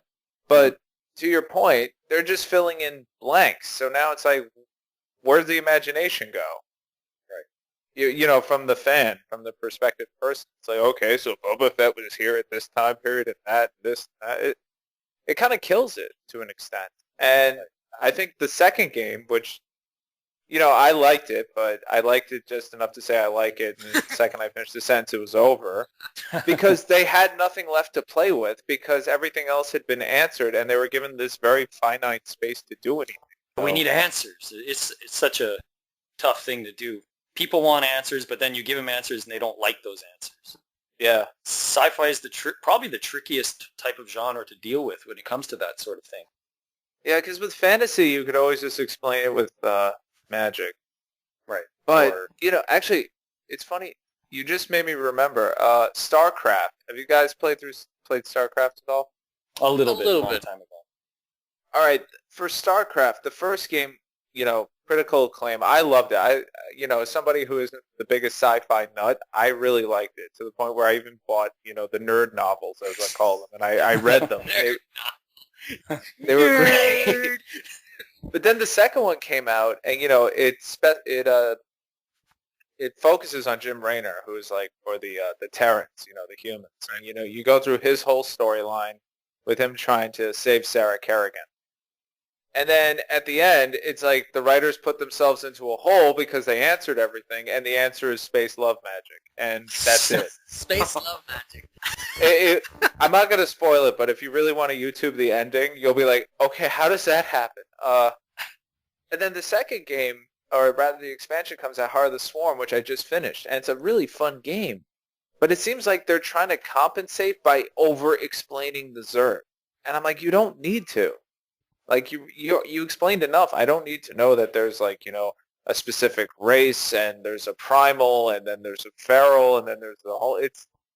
Again, you're just giving me way too much information. You've totally killed, like, my imagination and my personal take on it. Mm. Yeah. I guess it depends how invested you want to get, right? Yeah. I mean, I just wanted to kick ass. That's all I wanted to do. I didn't need to know about so-and-so's brother's mother's sister. And some people do like that kind of detail. It's like, I guess for them that, for whatever reason, they're just really invested in that kind of world. Personally, I don't like that. I like to have my own kind of imagination when it comes to that. Just, I don't know, because it gets too long-winded. and you're trying to explain everything. It's like, why the fuck is it like this? Well, okay, I'll just, in my little monkey brain, I'll just think of something. But that's it. I don't need fucking 30 hours of, a game, or, 30 pages of a story, or 20 minutes of a movie to be like, this is why this is the way it is. When I could just have thought of something of myself. Right. But that leads into the next thing. Now, personally, before we started, we talked about this a bit. I kind of feel like I don't care too much for sci-fi games. But when it comes to something like sci-fi movies, I get really into them. Now, I don't know if it's just because I'm just taking it all in and then, I can analyze it after. Whereas if the game, I'm playing it for 30, 40, 50 hours or something, and there is that much more detail about everything that's going on. There's all these games have dossiers now, right, to tell you about how many terraforms are on each planet and why does the moon use that trajectory around this planet. And they've got so many details about everything. And it's cool and it's interesting that they go to the trouble to do it. And I respect them for doing that. But when it comes to just watching a film, they're just like, and they're having a space battle on this planet. Or they're having space sex. Or space magic love, or whatever that was called. Space love magic. Space love magic, okay. Now featuring more dust particles. You see, like Dead Space does that, and I've played through all of them at this point, even that not the cruddy iOS game, but with 1, 2, and 3, the main series, much like these survival horror games and other games do, you can find dossiers, like you said, audio logs, and you can get like little snippets of information about where you are, about the people, and to an extent you can interpret things. Mm-hmm. Dead Space 3, they gave you novels. Like, it's like, okay, it's, first, it's like, journal entry, oh my God, blah, blah, blah, blah. And then, get an audio log of a doctor trying to figure out what's wrong with the patient. And then in the third one, it's like, stardate, 3852. And then you keep scrolling and scrolling. And then in the background, you're getting attacked and you die. You're like, no, I want to know what happened. It's like, when did this asshole have this much time to do this? Yeah, it's like, I don't have much time left, so these are my final words. Then he goes on for at least 1,300 more words. Now, I could enjoy that if it was Patrick Stewart reading it to me. Otherwise, not so much. Clearly you haven't played Castlevania Lords of Shadow. I have played Lords of Shadow. Is it me or did he sound so disinterested? At times. Oh, Gabriel. Not all of the time, but it's like, oh, Gabriel. What do you want with me now, Zobek? But Gabriel, we must push this block out of the way. Why? I couldn't give a shit. Gabriel, fight off the heretics as I cast the spell. I'll make it so. Oh God, they went there. Yeah. You hear his money ticket being punched. Daryl, thank you for this gig. Oh, I just made him sound like Sean Connery. My bad. Yeah, they should have got Connery. Connery probably would have been really amusing, actually. You should have got Patrick Stewart and Connery to be the two leads in that. Oh, that would have been funny. That would have been great. They should get them for Binary Domain 2. Oh. There's androids over that. Now he sounds like Deckard Cain. God damn. Farnan the Drunk, or whatever that guy's name. You get the French robot guy. Oh, yeah. He was awesome. I forget. He was awesome. Kane? I think he was Kane, wasn't he? Yeah. See, Taylor knows how Binary Domain keeps coming up. This is a hint. I'm sorry, Taylor. I'm slowly learning that. The best part is about the game, there's nothing to learn. It's just yeah. People are pretending to be people, but they're actually robots, so you need to kill them. Cool. And Lieutenant Dan, who I'm just calling Lieutenant Dan, just doesn't like robots. He's like, I don't like that metal thing. Give me that gun. There you go. It's a fun game. It's fun. It's really fun. It really is fun. And it doesn't take itself too seriously at all. No, it really doesn't. It's a little bit like Gears of War, in a sense, somewhat. But yeah, but I kind of like Binary Domain a little more. Like, Gears of War, I really like Gears of War first off. I haven't played the new one, but I'd say it's more like oversized muscular jocks with chainsaws. Like it's just straight up action, and it's like action movie. Like this could be like Starship Troopers style movie. While Binary Domain actually tries to immerse you, kind of like The Fifth Element. It gives you like this great sci-fi setting, and then it just gives. Then the action takes place within this setting. You know what I mean? Right. While with Gears of War, it's like we gotta go kill these things. We're inside this giant bug thing. It's all gross and disgusting. But there's a hole over there, and they're just gonna keep coming out and kill them all. Right. They kind of take the Aliens format. Yeah, exactly. Hordes, as it were. It's all about the coal train, baby. Yeah. I love Well, Coal there's a guy basically like Coltrane in Binary Bo. Domain. Oh man, you've sold me now. Yeah, his name's Bo. Oh yeah, Bo. I remember because he never left my team. I think I always had Kane. Yeah, I probably used Bo a lot. Yeah, that's a good one. I mean, what do you guys?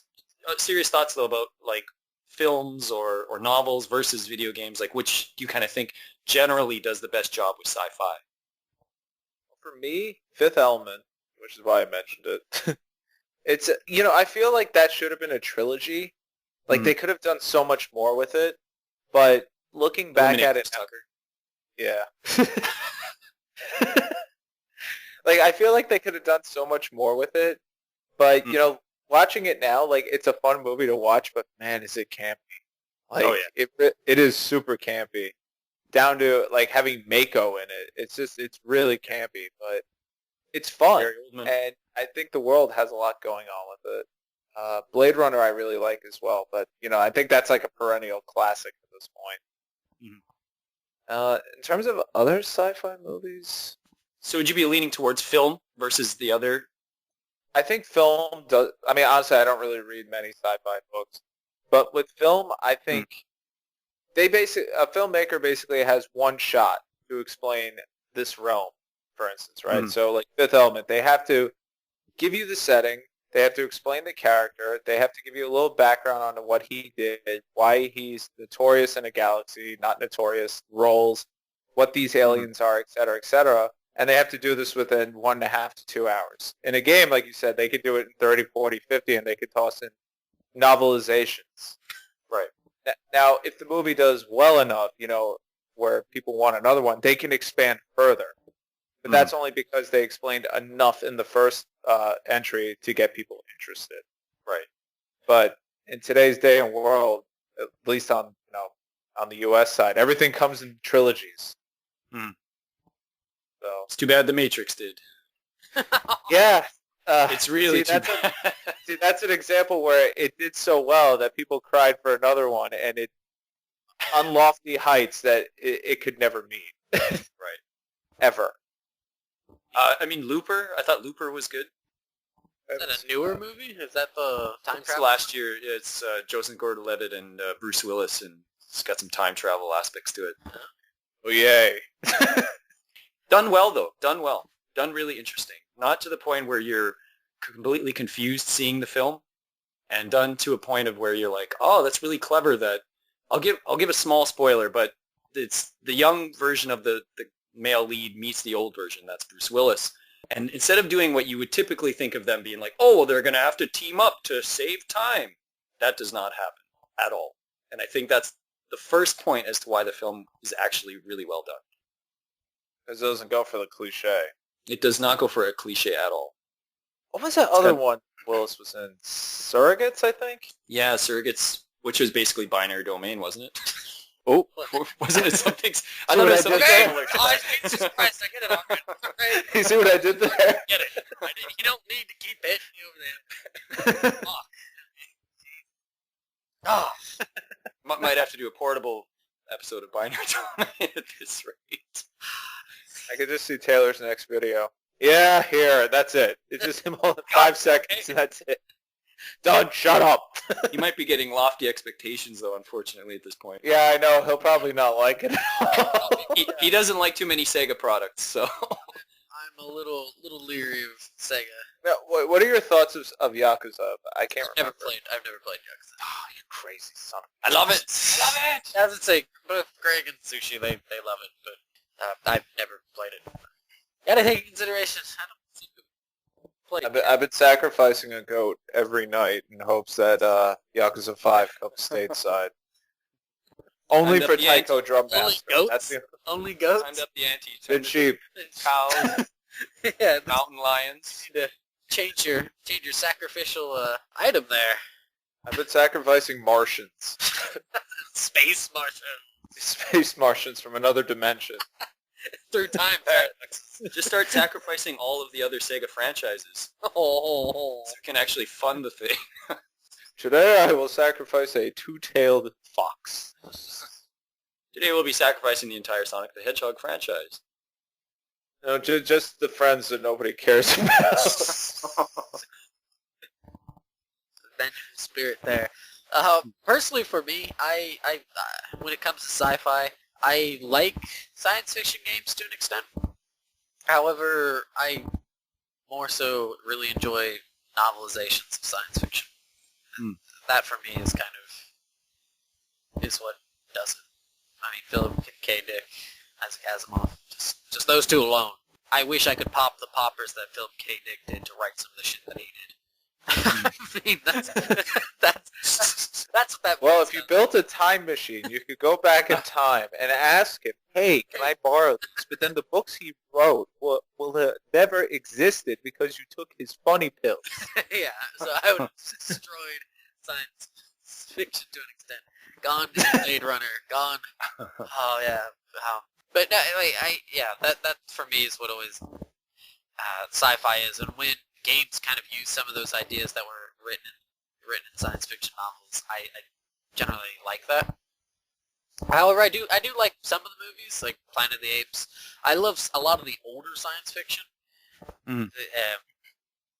Alien. Logan's Run.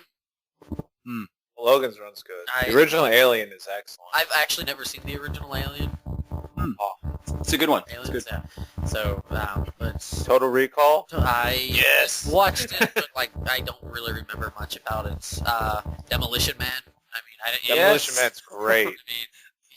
I mean, as some Schwarzenegger Library. yeah, this was, I mean, It's not too sci-fi though. I mean, he's got the 6 Day. Six-Day Eraser? Eraser. Maybe? Eraser's sort of sci-fi. Very minimal. Last Action Hero is Family Fun Magic, is what I call it. Yeah. So that doesn't count. And not as bad as everyone makes it out to be. I didn't mind it that much.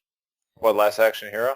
Yeah, it's not good, but it's not like that horrible. No, it's meant to just be like a feel-good family movie. Yeah, it's Like, this is an action movie that Daddy will watch, and, you know, his son can go because it's not rated R. It's a parody. Yeah. Geo Defat. But no, Total Recall is great. I don't know about the new one. I haven't seen it, but the first one was Yeah, I would. I would not. Cube. Have you ever seen Cube? Sounds familiar. Is it the long distance cousin of Sphere? I've never... I think so. I think Cube came first. Okay. It's something like that. Like, it's like 5 individuals trapped in a cube, and they have to figure out how to get out.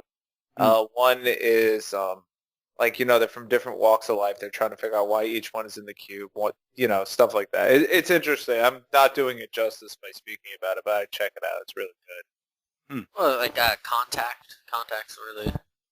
E.T. Sure. No. Predator. Family Fun Magic. Family Fun Magic. E.T. is so boring.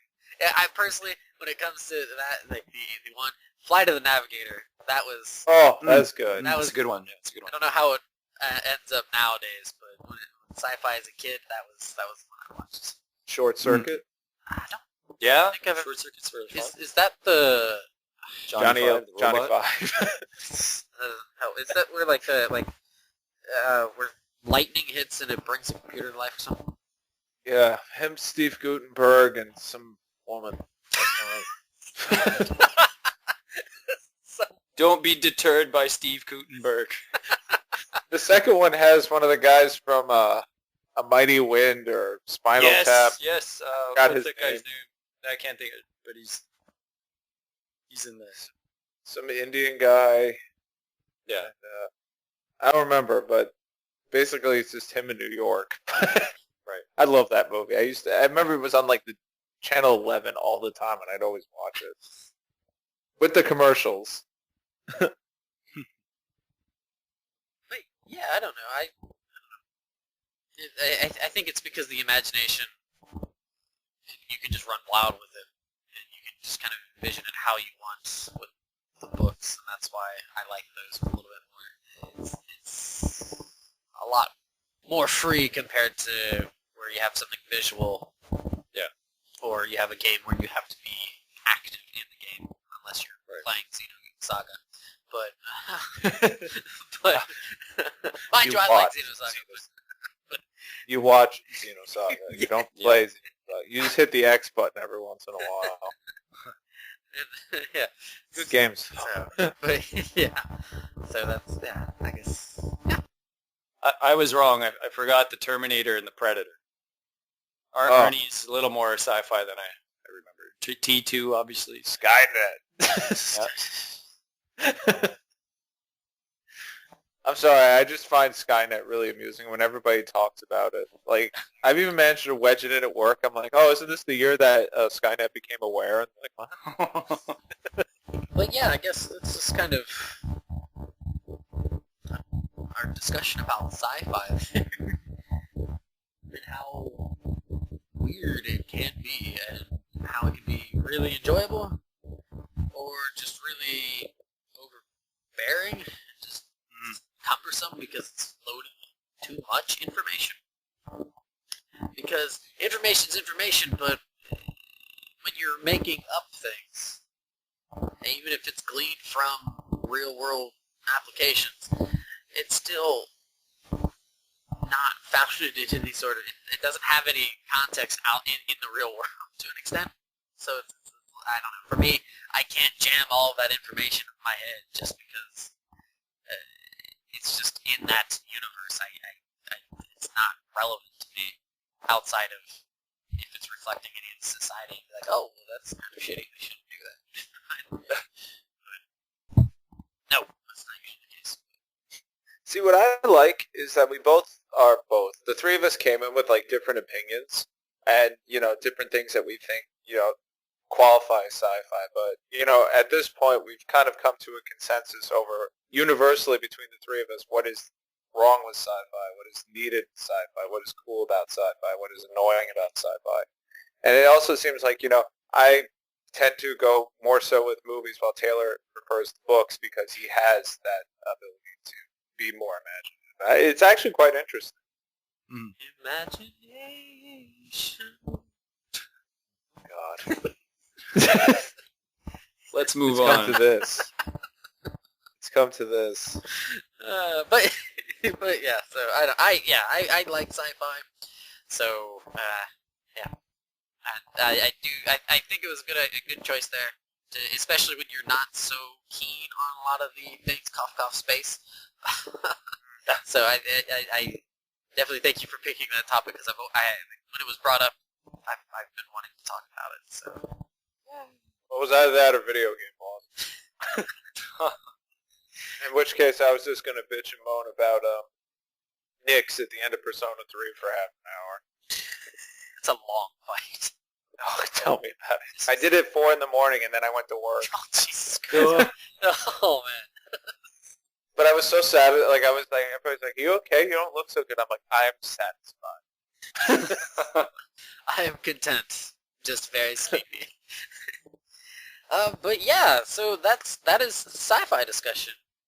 Let us move on to the tail end, or the butt of everything, the butt of the podcast.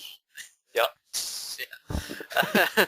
And that leaves us with the comédie, or kind of the game that we tend to do sometimes.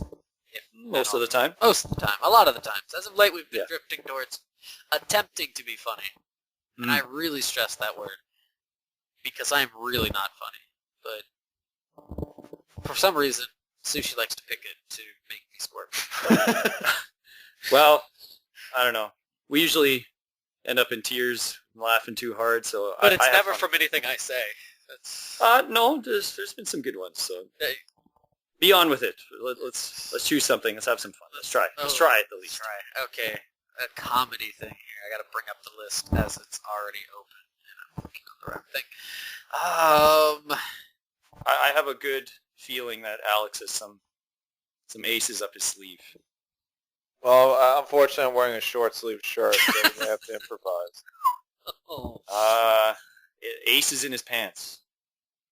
We won't go there. Deuces I have are to wild. be free when I perform. Deuces are wild. Oh goodness. And shall we begin? Yeah, I'm looking here. I'm not quite. Alex, I'll leave it to you.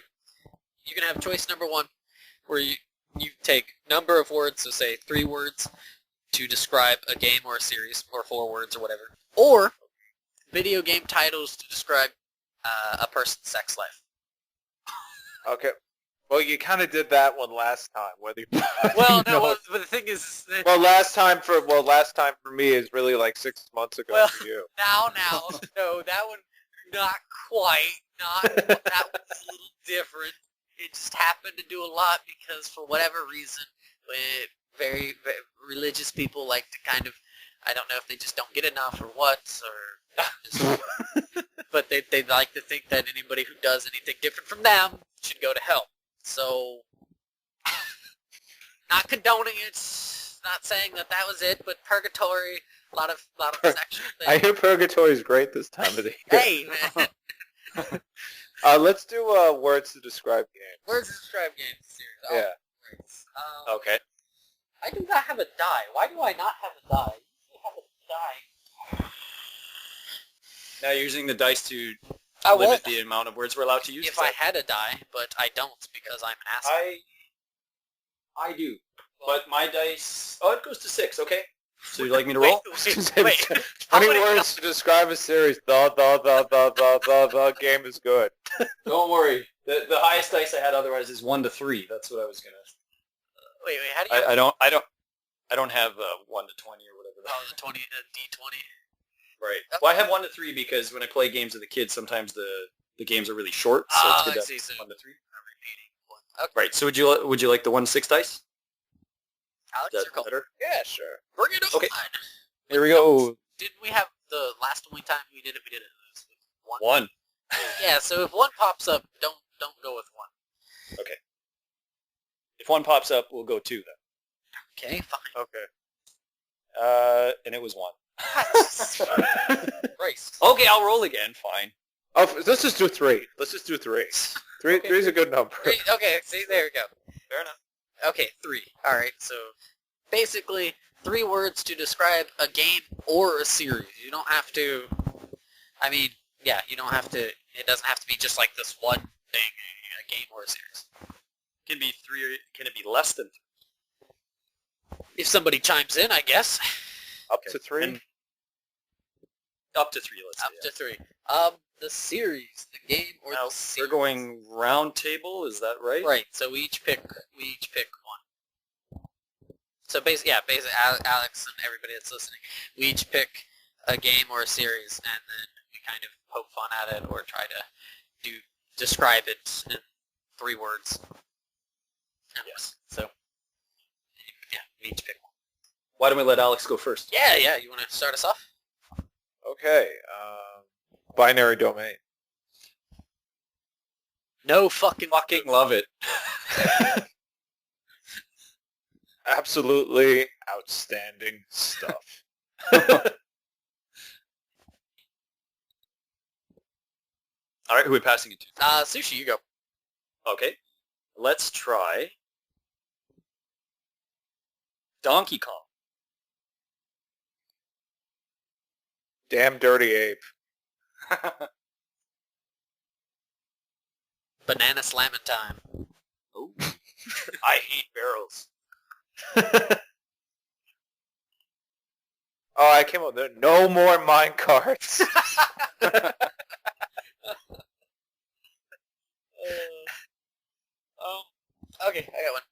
Dragon Quest. Goku, Gohan, Trunks. How many more? Grind, grind, grind. Back to Hate you, Metal Slime. So yeah, Alex, back to you. All right.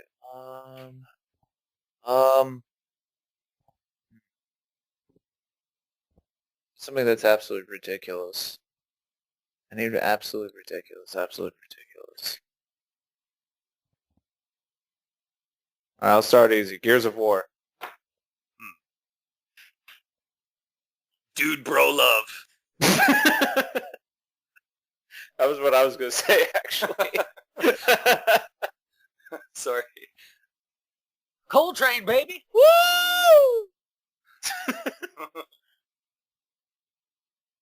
Dude spears chainsaws. All right, I have Double Dragon 2, The Revenge. Spin kick is awesome. Please, Van Damme. Knee that fucker. Kicks are better. I will say Metal Gear Solid. Or just the Metal Gear series. Metal Gear Solid. Metal Gear series. What the fuck? Wait. Taylor, you go, because I have to think of how I'm going to say it. Okay, I'm dumb. A nuclear submarine. Metal Gear Ray. Oh, Colonel, I'm in. Oh, I was going to say, Colonel, my pants. liquid!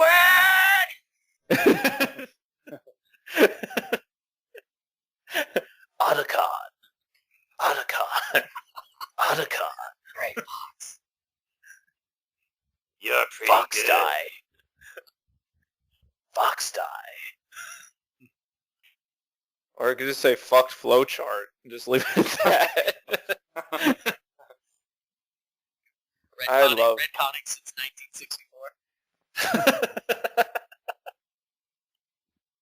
You can change it if you want to, Alex.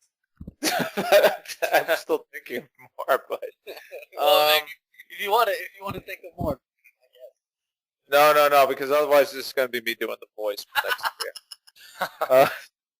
Let's go with Shin Megami Tensei. Why not? that shit's hard. Demon fusing fun. Why, Atlas? Why? I hate Mudo. Oh god. It ruins your fun. How many spin-offs? I think 20. I think more. Yeah. Hee-haw. Had to be done. All right. Actually, this one is hard. How about Mega Man 3? Oh god, what were the Robot Masters in Mega Man 3? Who cares? 2 was better. Oh, you Oh! come on, hard man. Woodman? Would he? Any euphemism bosses. Needle man. Top man. Hard man. Shadow man. Snake Man. Gemini man. Spark Magnet Man. Spark man. Magnet man. Chick Magnet Man.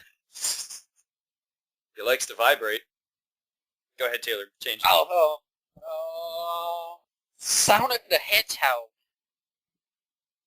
Series, not just game. Sonic Series. Yeah. Oh. Series. Who needs friends? Why change Robotnik? Shadow pew pew. Speed kills. Mini. Why so fast? A terrible descent. Episode 4. Mistake. Oh. Blast processing. Fake. Supersonic racing. So if you want to, Alex, you can change it over. I had one more. Blue balls. Anyway, moving on. All right, let's go for the other side of things. Super Mario. How many times, Princess? Isn't that 4 words? Yes, it is. Leave me alone! I can't count, obviously. It's a me, stereotype. Seriously, not every Italian person adds A to the end of everything. Toad just sucks. Too many castles. Not enough shrooms. Oh. I love Boot. I lost Boot. Story of my life.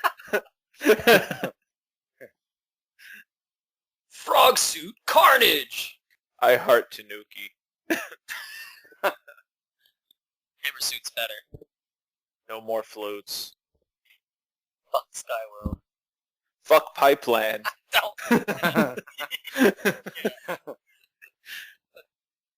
How about we throw another one out? We're going to toss out the legendary Super Ghouls and Ghosts. Arthur can't jump. I'm You're naked. fucking serious? Yay, clean underwear. Why 2 times? And I'm dead. I'm dead again. Play it again? Ah, come on, Jesus. Ooh, dot, dot, dot, ooh, dot, dot, dot, ooh, dot, dot, dot. Fucking Red Devil. Ah, fuck this game. Alright, Taylor, put something out. Shadow of the Colossus. Never played it. Boom. Serious? I have HD. I like Eco. Better than Eco. I like Colossus, question mark. Okay, well that one went down. Oh, aggro. Alright, Alex. Since neither of you played it, go. Yeah, alright. Alright, let's keep it Chrono Trigger. Stupid Time Cat. Zeal's the best! Going my way? You're Glenn? Janice was wimpy. Magus is Piccolo. Magus is Sephiroth. Actually, sorry, Sephiroth is Magus. I don't like Sephiroth. I'm failing to see how this... I don't get it. Yeah, that's it. What the fuck? Okay. I always felt like the Sephiroth character came a lot from the design of Magus and stuff. I just don't think he's that awesome of a villain. Magus Doesn't say much. or Sephiroth. Sephiroth. He has that music. He does the stabby stab thing. So what? Magus has good music too.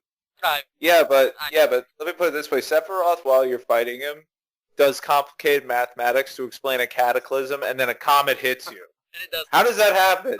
Where does it, when he's doing this Science, physics, when he's doing this scientific physics, this sci-fi crap, kill him! Oh, That being said, that is a cool attack, though. it's a long attack. Yeah, you can make a sandwich and come back. Just in time to do Knights of the Round to go check on the tea. Give the dog a bath.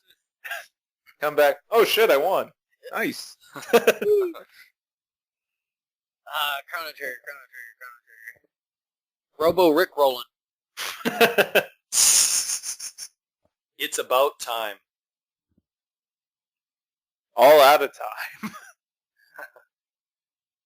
How many endings? Yeah, throw this out to you then, Sushi. All right, Star Fox 64. Since we brought it up. Goodbye, Slippy. Yeah, I was gonna die, Slippy, die. Damn it, that's 4 words. That's also 4. You can use Star Andros' Fox. enemy is my enemy.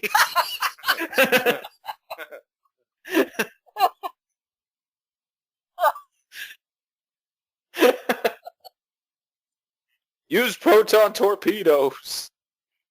It's technically not Star Fox 64, but good luck. Yeah, for the first game, it's more like, what'd you say? Libby says he just got shot. Yeah. Falco's annoyed. What? And he's just like, Yeah, Slippy's just like a crazed robot. why is his mouth moving so fast, but the noise isn't matching? What do you got, Taylor? Got anything left? Maybe we could just do you and then maybe one more last round. All right. East the series. Excellent music. Word.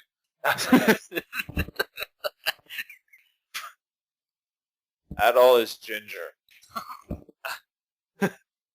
Red-haired Slayer. Red-headed sluts. Or blonde-headed sluts there. Doggy break shit. Hugo is lame. Help us exceed. Oh. How many remakes? No memories, huh?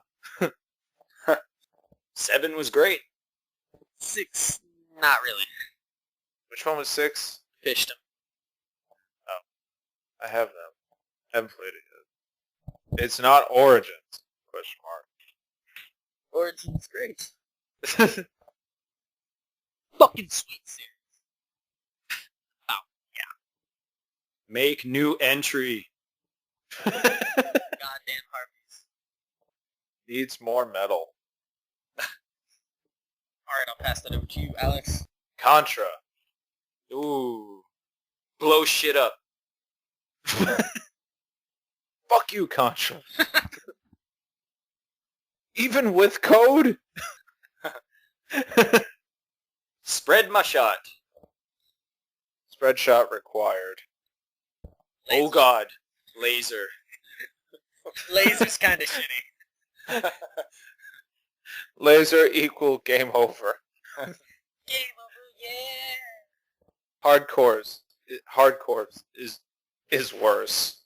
Yeah. Bloody hardcore. Contra 3 equal Alien. I liked Contra I liked it up until I died.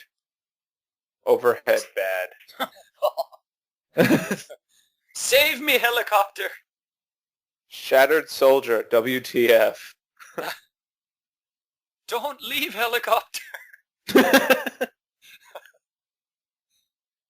Dudes versus this. Thank you, Way Forward. Yeah.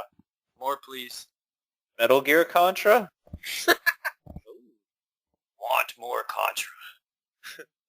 I need a Nikita. Snake Plissken cameo. I'm tapped. I got nothing else. Yeah, I'm kind of... It's a good one, a Contra. I'm not sure. I've got 2 in mind. I'm not sure which one I should use. Pick one your heart tells you. Well, then it's Karnov. Data Ever East played magic. Never played it. That's too bad. You're missing out. Yeah. Needs more mustache. Needs more fire. Needs more belly. How you spell? Karnov's the greatest. Karnov kills all. Karnov is cheap. So's Data East. I hate Data East. What? I remember Karnov. You will buy. Arcade hit. Add to cart. Home port better. NES? Oh yes. Oh yes, on NES. Oh, seriously, no, I never played it. That actually looks really good. It's a really silly game. Can breathe fire. Lots of fire. Carno. Fighter's Destiny cameo. Or whatever. What was he in? Was it Fighter's Destiny? I guess it was Fighter's Destiny. Combat Tribes cameo. Wanted poster. Karnov. Dream Life. Carno. My hero. Karnov. Life's goal. Karnov. Please play Karnov.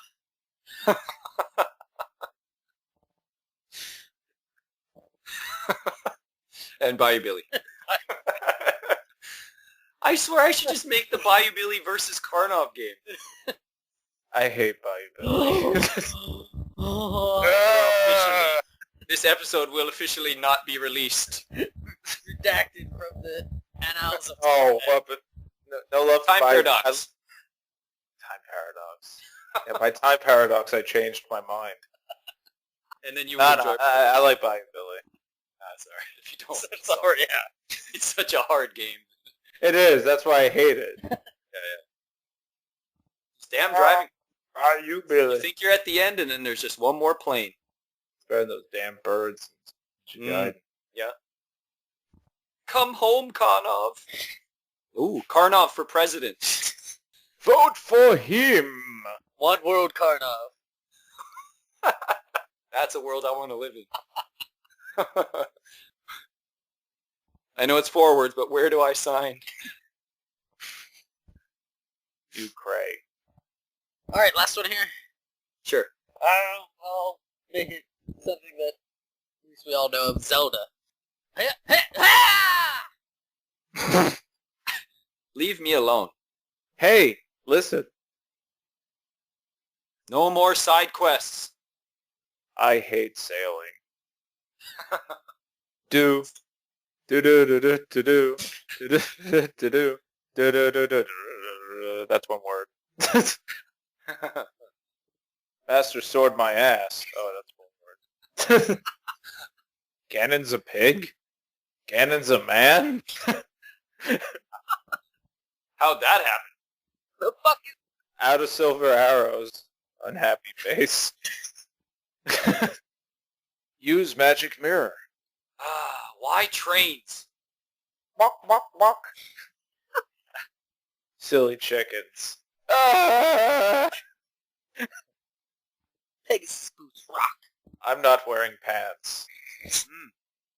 That's 4 words, but you know. Pants not present. I has shirt. Rocks feather rocks. Okay, I know this is 4 words, but please don't stop the music. Give me your rupees. Don't steal. Give me rupees. Lost woods suck. Water temple blows. Poor Saria. Giant Ocarina is spider. overrated. Zora is hot.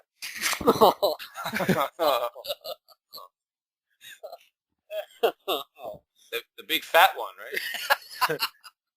Part 2 to that. I'd hit that. Under the water.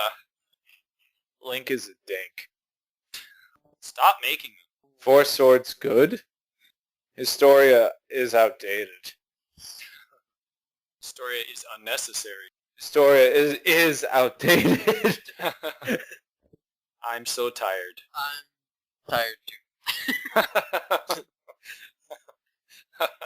Probably should wrap this up because I've got to get up. But the day has just begun. Oh shit, the day is done. It is almost midnight.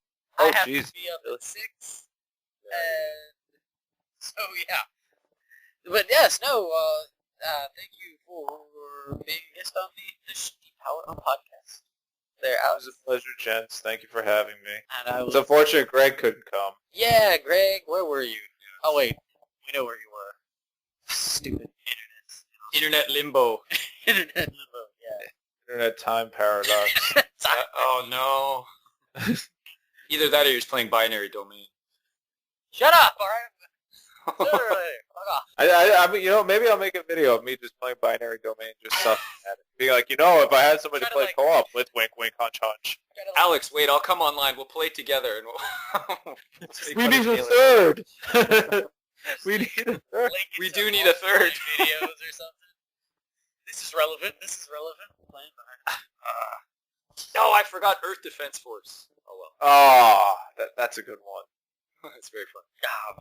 But yeah, so yeah, definitely make sure to Alex plug your shit because you can do better than I can.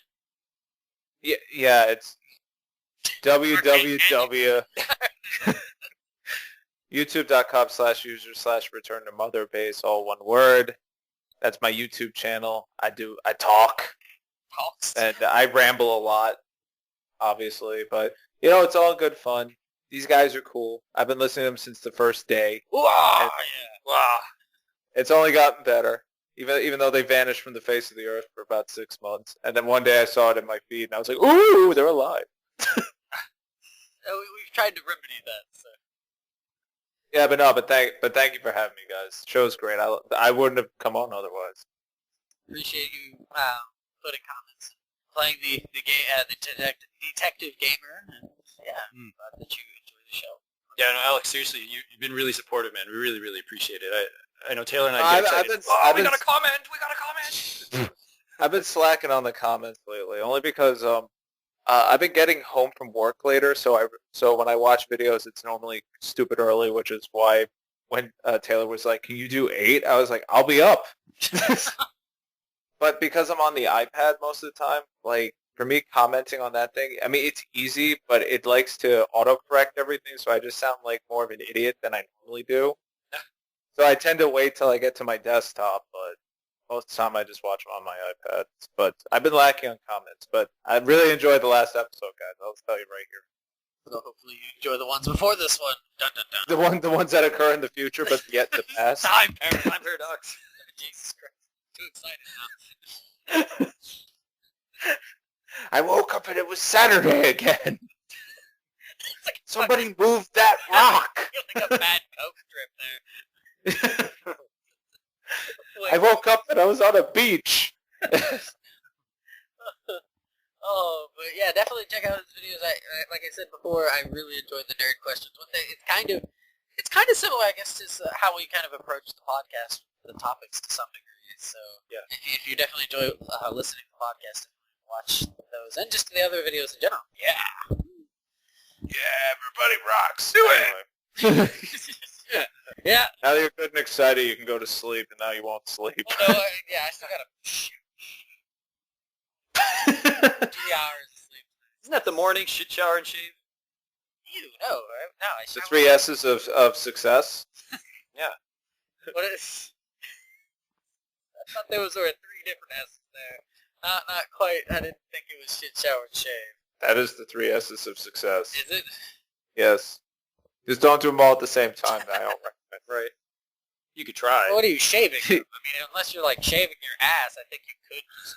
You could just. Oh, you shaved your face. I mean, even shaving down there, unless it's your asshole, you should be fine. And I think you could still pull off the shower and you can kind of like somehow sticking your head into the shower. I'm not Into the sink, and then no, you know what would happen? You would slip, you'd break your ass, and then you would have the 3 S's of suck. Yeah. Sore. sore, shit. Sore, shitted. And slight concussion. Yeah. Save me. Yes, yeah. That's it. Thanks for listening, guys, and have a good day.